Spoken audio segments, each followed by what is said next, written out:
Kami mengucap syukur kehadapan-Mu ya Tuhan, di malam hari ini Tuhan memberikan kesempatan bagi kami boleh mendengar firman-Mu.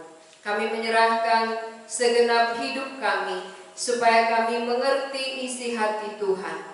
Berbicaralah kepada kami masing-masing supaya firman-Mu dapat kami mengerti dan juga menjadi iman bagi kami masing-masing. Hamba-Mu yang menyampaikannya dalam semua keterbatasan, biarlah Tuhan yang memimpin. Tuhan menolong dan memberikan hikmat dalam berkata-kata, supaya perkataan yang keluar berasal dari Tuhan dan membuat setiap orang yang mendengarkannya mendapatkan berkat dari Tuhan sendiri. Dalam nama Tuhan Yesus kami berdoa.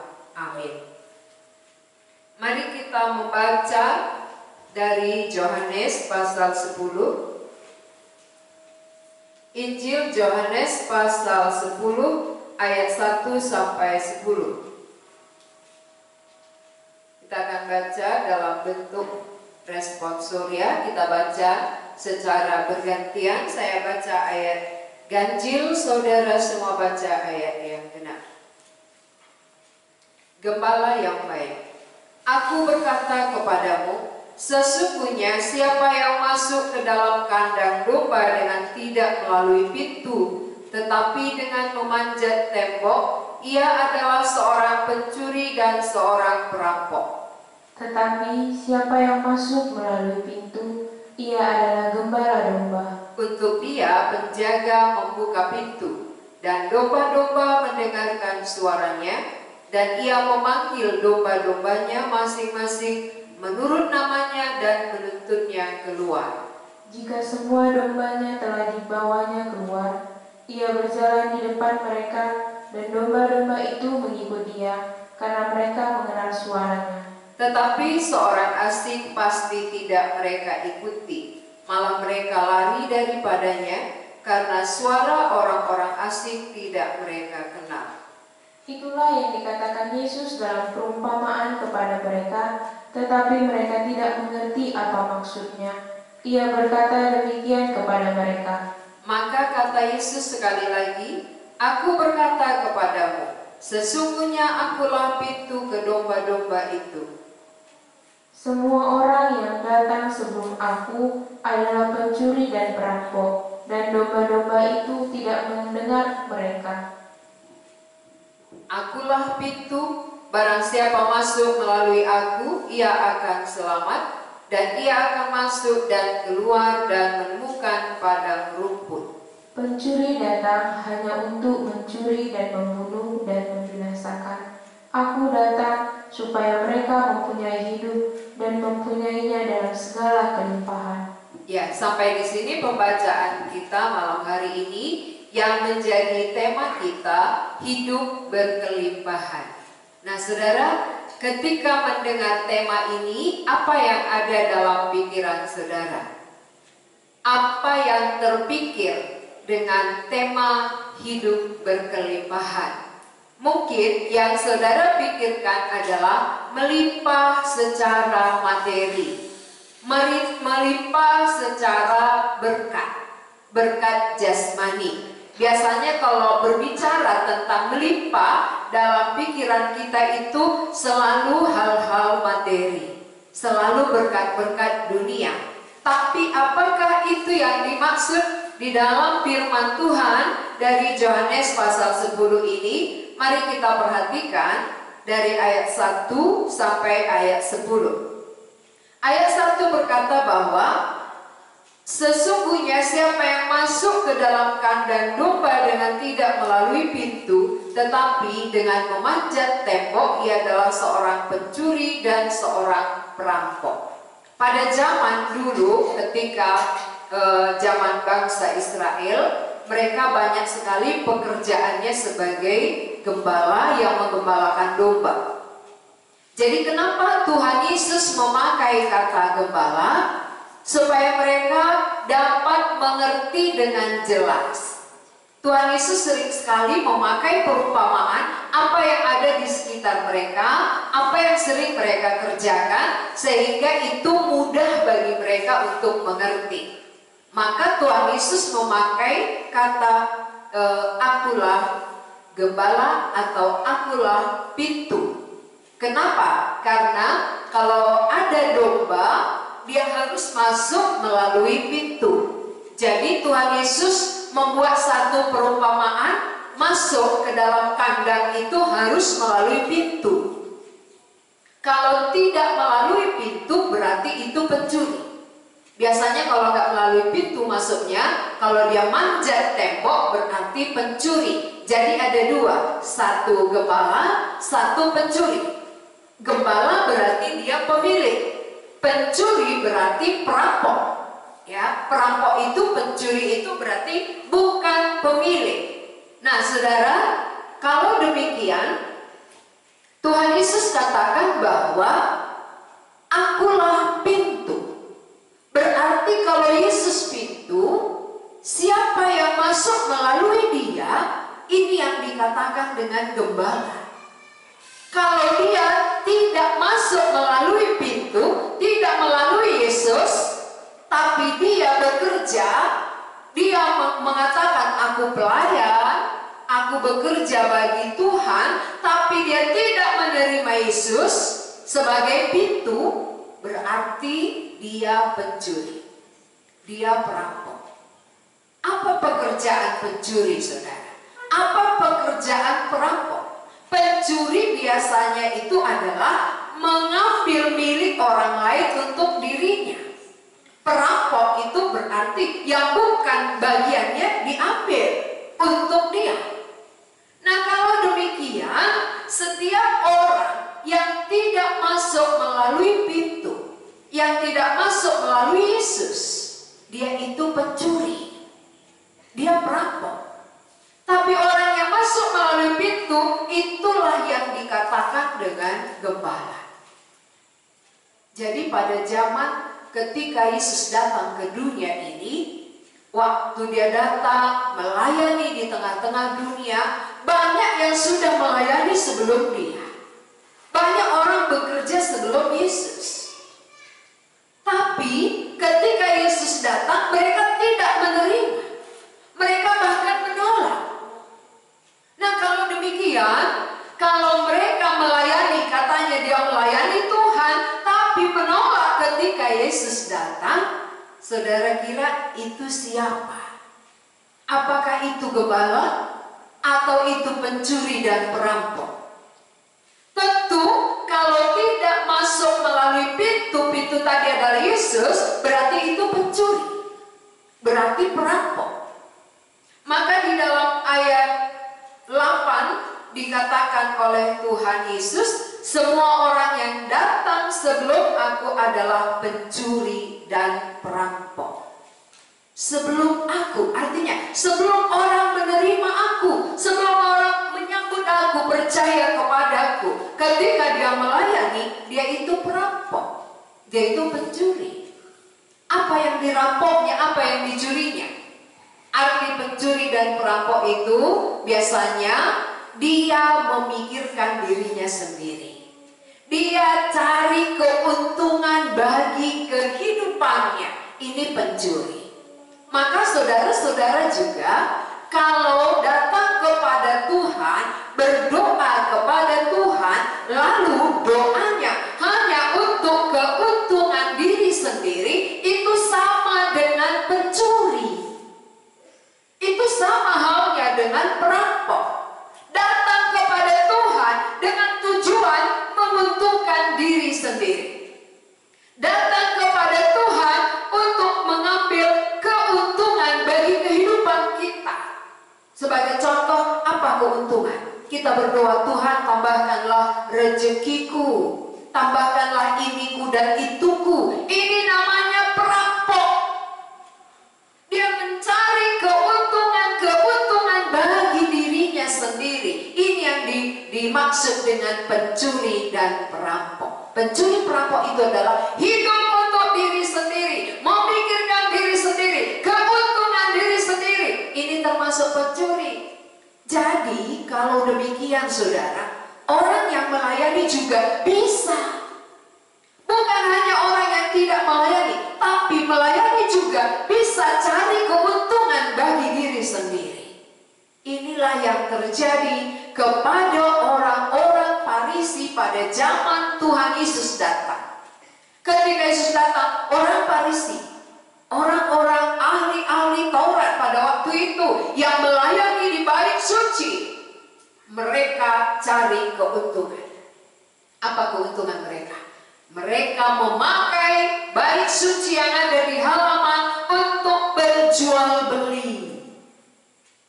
Karena pada zaman perjanjian lama harus ada persembahan, harus bawa domba untuk dipersembahkan di bait suci yang dipersembahkan oleh imam pada waktu itu. Nah, lalu dipakai tempat itu sebagai tempat berjualan, dagang. Dagang tentu ada kerjasama dengan imam, ada kerjasama dengan ahli Taurat, orang Farisi pada waktu itu, sehingga mereka mengambil keuntungan dari pelayanan. Ini namanya pencuri, perampok. Memikirkan keuntungan diri sendiri, memikirkan bagaimana supaya lewat yang aku kerjakan ini, aku mendapat keuntungan besar. Ini namanya pencuri dan perampok. Maka Tuhan Yesus berani mengatakan, siapa yang memanjat tembok tidak melalui pintu, itu pencuri, itu perampok. Maka mereka tidak mengerti akan hal ini. Ketika Tuhan Yesus menguraikan dari ayat 1 sampai ayat 5, mereka tidak mengerti. Mereka tidak tahu apa yang dimaksud oleh Tuhan Yesus. Maka Tuhan Yesus jelaskan dari ayat 7. Maka kata Yesus sekali lagi, aku berkata kepadamu, sesungguhnya akulah pintu ke domba-domba. Aku pintu. Jadi kalau namanya pintu itu biasanya fungsi pintu adalah untuk bisa masuk dan keluar. Pintu itu adalah hal yang sangat diperlukan untuk memasuki satu ruangan. Masuk ke rumah harus melalui pintu, masuk ke kandang harus melalui pintu. Maka Tuhan Yesus katakan, akulah pintu. Berarti siapa yang masuk melalui Yesus, dialah yang dikatakan dengan domba-domba yang sejati, domba yang kembali kepada pemiliknya. Dan orang yang telah masuk menjadi domba Tuhan Yesus ini, dia bisa menjadi gembala. Dia bisa menggembalakan orang lain yang masih tersesat, yang masih jauh, yang belum masuk ke dalam pintu, yang belum masuk melalui pintu tadi. Maka Tuhan Yesus perjelas, akulah pintu.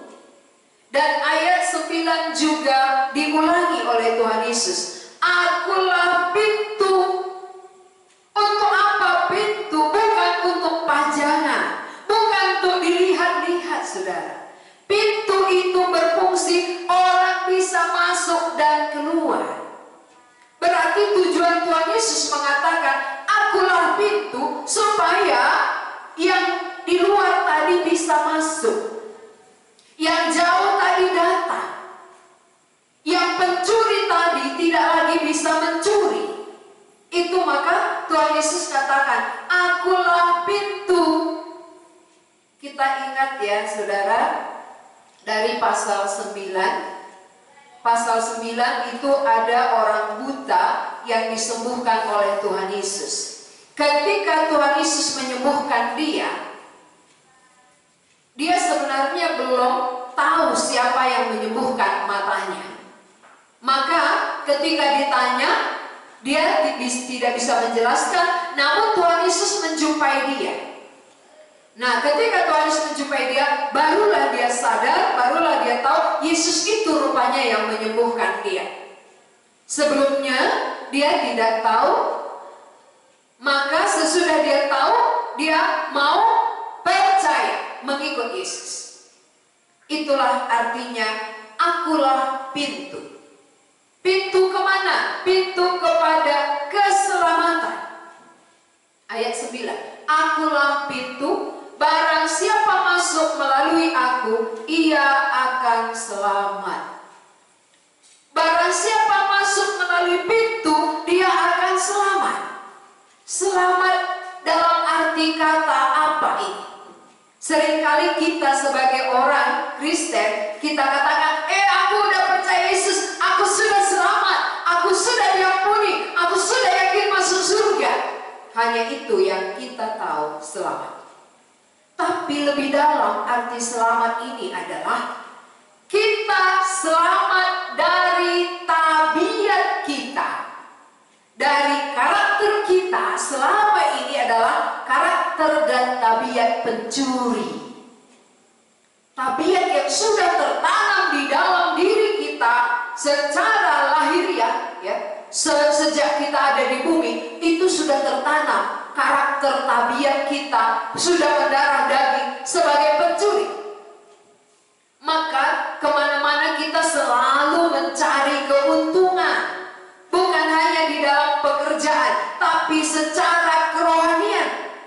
Ketika kita ke gereja, kita selalu memikirkan keuntungan bagi diri kita. Ini namanya tabiat pencuri.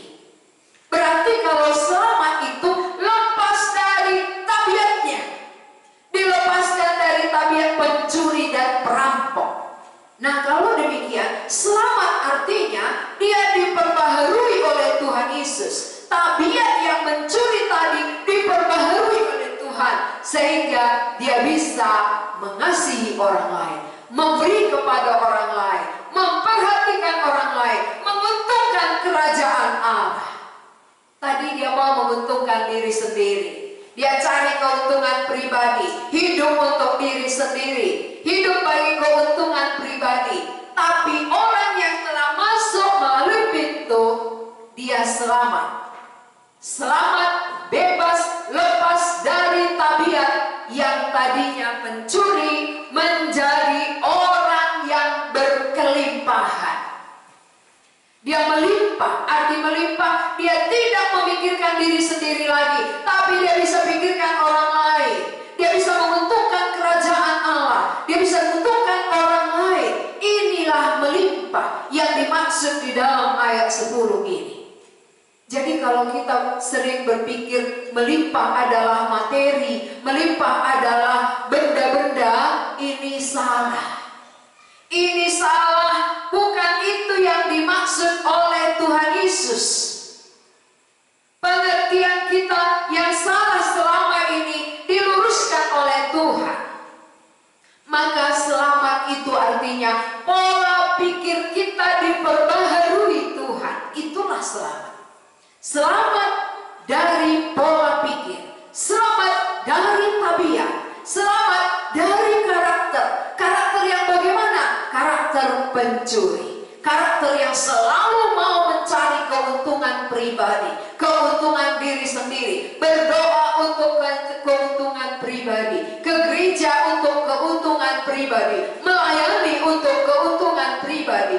Ini sama dengan pencuri dan perampok. Dan itulah yang Tuhan mau ubahkan, sehingga dia katakan, aku pintu, masuklah. Ketika kau masuk melalui pintu, maka kau selamat dari tabiat yang jelek itu, tabiat pencuri dan perampok itu. Seringkali kita menganggap bahwa pencuri kalau kita ngambil jagung orang, ya mengambil makanan orang, barang orang. Padahal pencuri lebih dalam artinya adalah kalau segala sesuatu itu demi keuntungan diriku, demi keuntungan pribadiku, keluargaku, saudaraku, ku.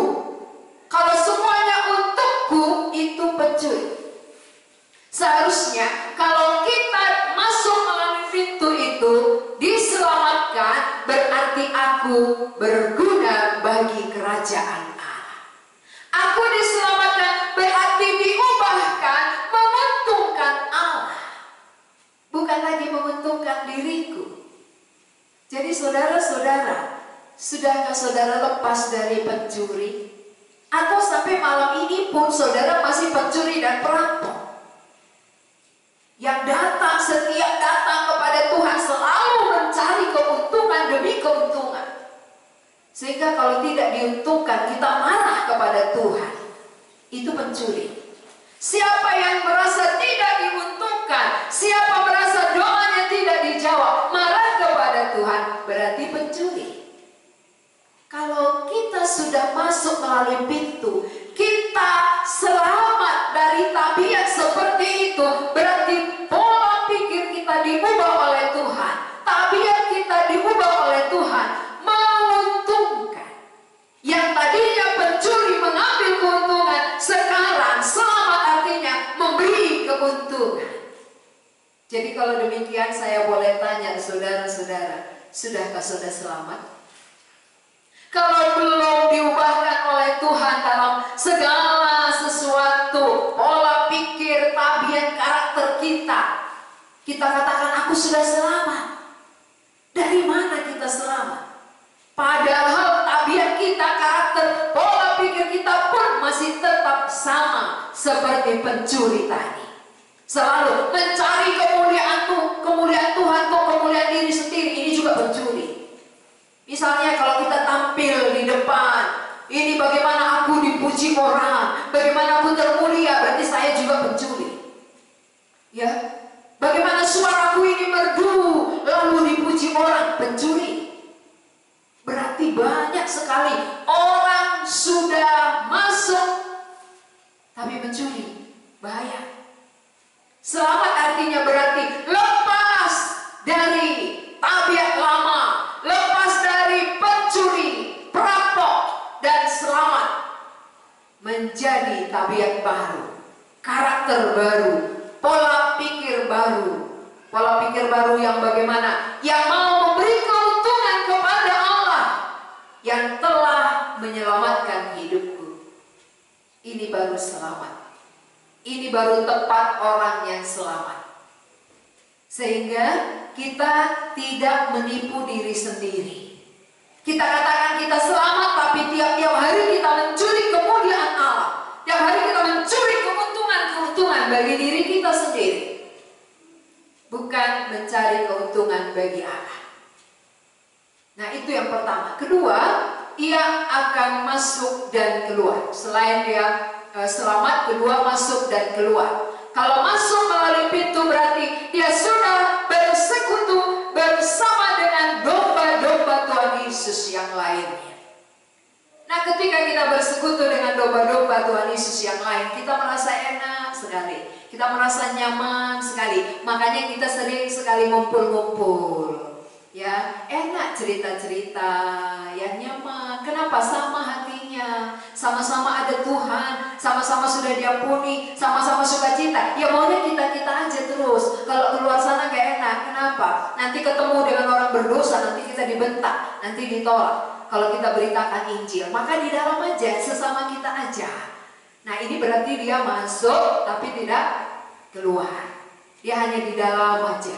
Banyak orang senang begitu, di dalam aja, sesama orang percaya saja.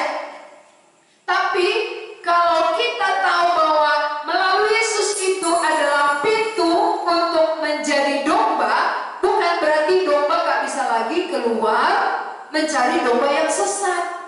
Kalau kita sudah selamat, bagian kita harus keluar. Kenapa? Siapa yang membawa domba-domba yang masih tersesat di luar? Itu tugas kita, karena kita sudah melihat pintu. Kita sudah tahu pintu, kita sudah masuk, dan kita merasa nyaman di dalam. Apakah kita diam-diam karena nyaman? Tentu bagian kita harus keluar. Memikirkan, mencari, masih banyak saudara-saudaraku, keluargaku, temanku, sahabatku yang tersesat.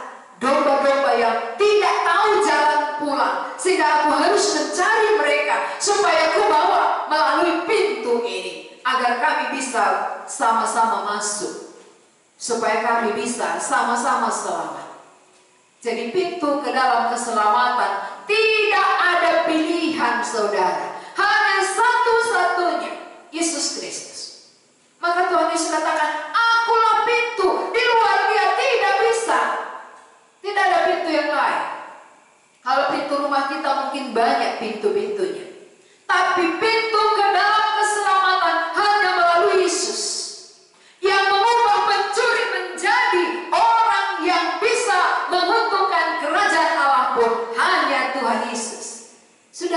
kita menjadi Kristen? Kenapa tabiat kita nggak berubah-berubah? Mengapa karakter pola pikir kita tidak berubah? Sudah sekian puluh tahun kita menjadi orang Kristen. Mungkin kita belum masuk melalui pintu tadi. Orang yang sudah masuk melalui pintu ada jaminan selamat. Tuhan Yesus yang menjamin. Berarti Tuhan Yesus berkuasa mengubahkan manusia dari pencuri menjadi orang yang menguntungkan kerajaan Allah. Dari perampok mencari keuntungan diri sendiri menjadi memikirkan keuntungan orang-orang lain. Ini arti selamat dan masuk dan keluar. Orang yang telah masuk, dia ingat saudaranya yang masih di luar.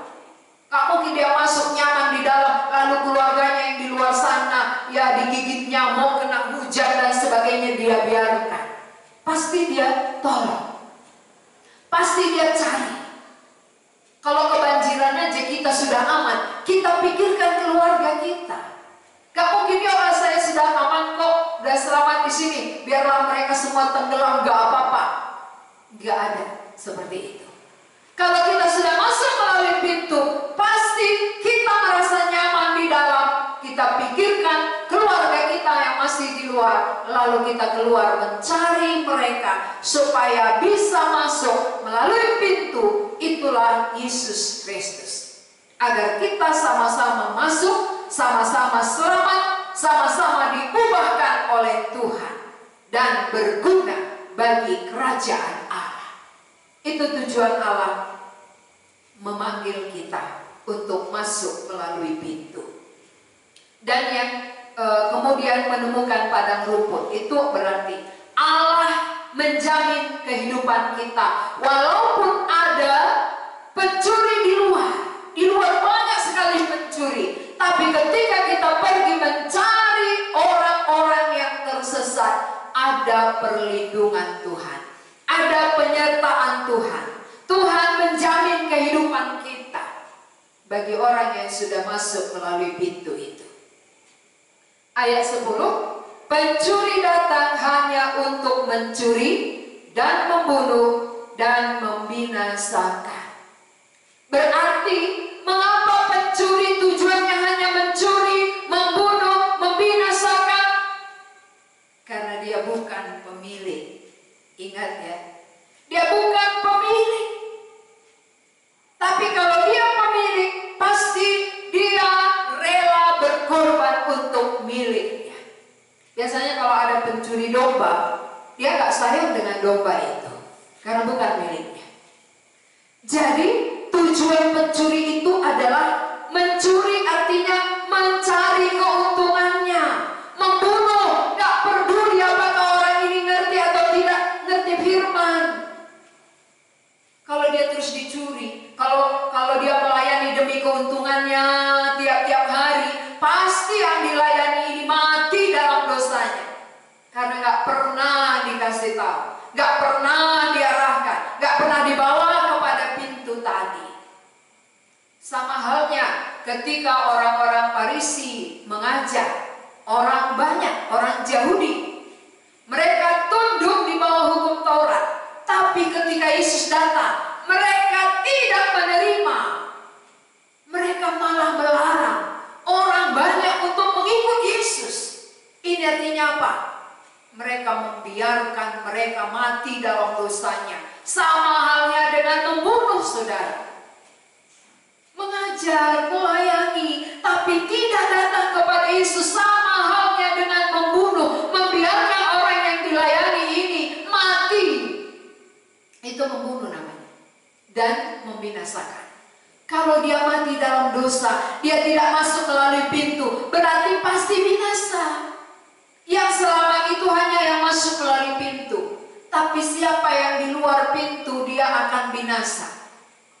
Dia sudah dicuri, dirugikan.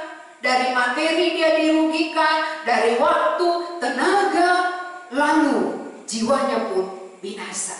Ini kalau si pencuri yang melayani dia. Saudara selama ini dilayani oleh siapa? Atau saudara sendiri pun siapa?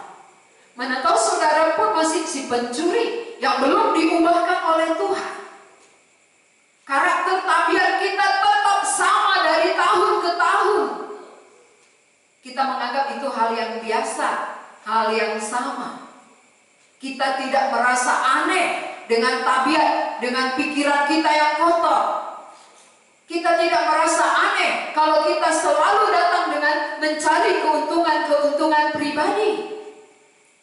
Ke gereja sendiri pun cari keuntungan. Nah, saudara-saudara, berarti siapapun saudara saat ini yang mendengar firman Tuhan, kalau mencari keuntungan sendiri, keuntungan pribadi, keuntungan bagi kehidupan kita di dunia ini, maka kitalah pencuri itu. Jadi, bagaimana supaya kita lepas? Bukan lagi pencuri dan perampok, harus masuk melalui pintu yang sudah disediakan. Tuhan Yesus katakan, akulah pintu, masuklah melalui aku. Siapa yang masuk, dia selamat. Artinya, orang yang telah masuk melalui Yesus, percaya kepada Tuhan Yesus, menerima dia, pasti kehidupannya diubahkan oleh Tuhan Yesus menjadi orang yang berkelimpahan. Melimpah mengasihi Tuhan, melimpah mengasihi sesama, melimpah peduli orang lain. Tidak hanya peduli diri sendiri, tapi peduli kepada orang lain. Menguntungkan kerajaan Allah, tidak menguntungkan kepada diri sendiri. Kalau sampai saat ini pun saudara hidup terus untuk keuntungan pribadi, keuntungan keluarga, keuntungan kita, itulah pencuri. Nah, kalau saudara si pencuri, ada jalan keluar, masuklah melalui pintu. Ketika masuk melalui pintu, saudara pasti diselamatkan. Ada jaminan selamat dari pencuri. Berarti saudara diubahkan oleh Tuhan Yesus menjadi orang yang berkelimpahan di dalam memberi keuntungan bagi Allah. Itu ayat 10a. Kita masuk ayat 10b. Aku datang supaya mereka mempunyai hidup dan mempunyainya dalam segala kelimpahan. Pencuri tadi datang, tujuannya adalah keuntungan dirinya. Yesus datang memberi keuntungan bagi kita secara rohani, memberi hidup. Kalau pencuri membunuh, ini perlawanan ya. Dua hal yang sangat berlawanan. Satu membunuh, satu memberi hidup. Pencuri tidak peduli apakah saudara mati atau hidup, tidak mau tahu. Yang penting dia untung. Tapi pemilik itu adalah Yesus Kristus. Dia memikirkan keuntungan miliknya. Karena kita milik kepunyaannya, maka dia memikirkan keuntungan kita sehingga kita diberi hidup. Seharusnya kita mati oleh karena dosa kita. Tapi dia datang untuk memberi hidup. Dan memberinya dalam segala kelimpahan. Jadi orang kira begini, oh kalau aku udah percaya nanti aku melimpah. Aku melimpah hartaku. Melimpah milikku. Ini salah. Menerima Yesus, percaya Yesus bukan dijanjikan melimpah materi. Kalau pola pikir kita, kalau ikut Yesus melimpah materi, itu masih sama dengan pencuri tadi. Berarti masih menguntungkan diri secara materi. Tapi orang yang diselamatkan oleh Tuhan, dia melimpah, artinya dia menguntungkan bagi kerajaan Allah. Itulah melimpah. Dia memikirkan banyak orang. Ini melimpah. Tidak hidup untuk diri sendiri lagi. Jadi sudahkah saudara melimpah atau masih pencuri sampai saat ini? Kalau kita mau melimpah, kita harus masuk melalui pintu. Akulah pintu. Itu kata Tuhan Yesus. Langsung dia yang berfirman, akulah pintu. Barang siapa masuk melalui aku, ia akan selamat. Berarti dari pencuri diselamatkan menjadi pemberi. Bukan lagi perampok. Tapi apa yang telah aku dapatkan, kenyamanan, keselamatan, pengampunan dosa, aku bisa bagikan kepada orang lain. Aku bisa menguntungkan kerajaan Allah. Karena Allah sudah memberi keuntungan bagiku. Aku sudah diberi hidup. Dan aku berkelimpahan. Aku berkelimpahan memikirkan orang lain, memikirkan Allah. Tidak hidup lagi untuk diri sendiri, tapi hidup untuk Allah. Hidup bagi pekerjaan Tuhan. Hidup untuk kemuliaan Allah. Bukan kemuliaanku, bukan bagi kerajaanku. Hidup bagi kerajaannya, bukan kerajaanku. Hidup untuk kemuliaannya, bukan kemuliaanku. Menguntungkan dia, bukan menguntungkanku. Ini arti selamat. Jadi sekali lagi saya tanya saudara, sudahkah saudara selamat? Atau sampai saat ini saudara masih menjadi pencuri dan perampok? Siapa mencari keuntungan materi datang kepada Tuhan sama dengan pencuri dan perampok. Jadi banyak orang hidup di bumi ini pencuri tanpa dia sadari. Tanpa dia menyadari bahwa dia si pencuri dan si perampok itu, yang senantiasa datang mencari keuntungan, memikirkan diri sendiri tiap-tiap hari. Jadi melalui firman Tuhan ini, kalau saudara mau berkelimpahan, hidup berkelimpahan, harus ada satu syarat. Masuklah melalui pintu, itulah pribadi Yesus Kristus. Sambutlah dia. Jangan sama seperti ahli-ahli Taurat, orang Farisi, imam-imam yang katanya melayani di bait suci, tapi cari keuntungan diri sendiri. Mencari keuntungan pribadi, bukan keuntungan kerajaan Allah. Kenapa? Karena dia bukan masuk melalui pintu. Ketika pintu datang, ketika Yesus datang, dia tidak sambut. Itu artinya. Jadi kalau saudara sudah masuk melalui pintu, saudara pasti diubahkan oleh Tuhan. Hidup saudara berkelimpahan, mampu memikirkan orang lain, mampu menguntungkan kerajaan Allah, dan juga mau keluar. Kalau keluar ada binatang buas, siap menghadapinya. Itu artinya rela berkorban.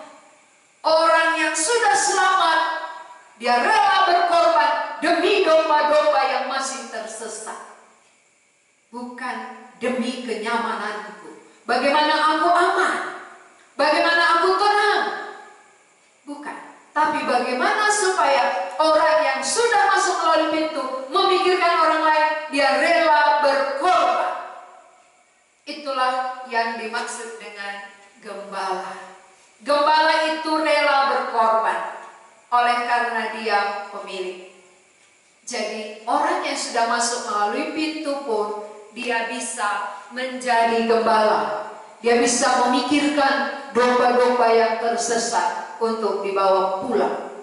Jadi bukan hanya hamba Tuhan bisa menjadi gembala, tapi orang yang telah masuk melalui pintu, dia bisa mencari domba-domba yang tersesat, dibawa masuk melalui pintu itu. Itu yang dikatakan. Jadi antara gembala yang benar dengan pencuri. Gembala ini adalah yang sudah masuk melalui pintu. Pencuri ini adalah yang di luar pintu, yang tidak menerima Yesus Kristus. Oleh karena itu saudara-saudara, kita harus mengerti sampai saat ini, dari zaman ke zaman, dari zaman Tuhan Yesus juga, banyak orang menolak ketika Yesus datang. Sekarang juga bisa terjadi hal yang sama. Kita mengatakan aku orang yang sangat aktif, aku orang yang sangat beribadah, tapi Yesus datang. Tuhan Yesus katakan aku pintu, kita tidak mau masuk melaluinya. Sehingga pola pikir kita, karakter tabiat kita tidak pernah diubah. Maka kita selalu memiliki tabiat seperti pencuri dan perampok. Maka satu-satunya jalan keluar adalah masuklah melalui pintu yang sudah disediakan oleh Allah. Yesus Kristuslah menjadi pintu supaya saudara selamat, saudara diubahkan oleh Tuhan. Tuhan dan saudara pasti hidup berkelimpahan, melimpah, menguntungkan bagi orang lain, menguntungkan bagi kerajaan Allah. Mari kita berdoa. Tuhan, kami mengucap syukur buat pengertian yang boleh kami terima dari firman-Mu. Kami tahu kami juga dulu sebagai pencuri dan perampok yang setiap kali berdoa selalu mencari keuntungan, selalu meminta berkat-berkat. Tapi malam hari ini melalui firman-Mu kami disadarkan bahwa Engkaulah pintu. Barang siapa masuk melalui Engkau pasti selamat, diubahkan oleh Tuhan dari pencuri menjadi berkelimpahan, menguntungkan kerajaan Allah, berguna bagi orang lain, tidak hidup untuk diri sendiri, tidak mencari keuntungan pribadi, tidak mencari kemuliaan diri, tidak mencari kerajaan diri sendiri, tapi membangun kerajaan-Mu di tengah-tengah dunia ini, memuliakan Tuhan. Terima kasih Tuhan, kami dapat dikoreksi melalui kebenaran, supaya masing-masing telinga yang sudah mendengar disadarkan oleh Roh-Mu yang kudus, supaya ketika kami menyadari keadaan kami, bahwa kami selama ini masih di luar pintu, kami boleh masuk untuk mendapatkan keselamatan itu, sehingga hidup kami diubahkan oleh Tuhan menjadi hidup yang berkelimpahan, menguntungkan kerajaan Allah. Dalam nama Tuhan Yesus kami berdoa. Amin. Selamat malam saudara, sampai di sini renungan kita. Tuhan Yesus memberkati.